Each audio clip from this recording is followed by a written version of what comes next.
பொதுவாக இந்த தலைப்பை பொறுத்தவரை ஒரு நல்ல குடிமகனாக உருவாக்குவது தந்தை இல்லை என்று சொல்வது என்னுடைய நோக்கம் இல்லை. ஏனென்று சொன்னால், நான் அண்மையிலே கவிஞர் முத்துக்குமார் கவிதை ஒன்றை படித்தேன். இந்த உலகத்தை பகலிலே வழிநடத்துவது சூரியன், இரவிலே வழிநடத்துவது சந்திரன், இரண்டு நேரமும் என் கைப்பிடித்து வழி நடத்துவது என் தகப்பன் என்று எழுதியிருந்தார். அதில் எனக்கு மாற்று கருத்து இல்லை.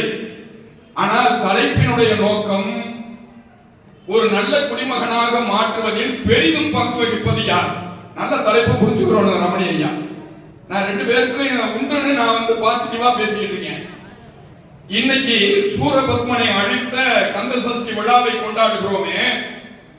இந்த சூரபத்மனை அழிப்பதற்கு எல்லாம் வல்ல எம்பெருமான் முருகப்பெருமானுக்கு வேலை தந்ததே சிவசக்தி என்ற தாய்தான் என்பதனை நீங்கள் மறுத்துவிட முடியாது. இன்னைக்கும் பாடிக்கிட்டு இருக்கமே, வேலுண்டு வினை இல்லை, மயிலுண்டு பயம் இல்லை, புகனுண்டு குறைவில்லை மனமே, கந்தனுண்டு கவலை இல்லை மனமே மனமே மனமே. அந்த கந்தனுக்கு கையிலே வேலை தந்தது கூட பார்வதி என்ற தாய்தான் என்பதனை நீங்கள் அடிக்கோடு வைத்து மறுக்க முடிந்தால் மறுத்து பாருங்கள். அடுத்து ஜவஹர்லால் நேரு பற்றி சொன்னீங்க. நான் தாயின் வளர்ப்பிலே எத்தனை அறிஞர்களை உருவாக்கி இருக்கிறார்கள் என்ற பட்டியல் மிக நீளமாக சொன்னேன். நீங்கள் நேருவை பற்றி இங்கே சொன்னீர்கள்.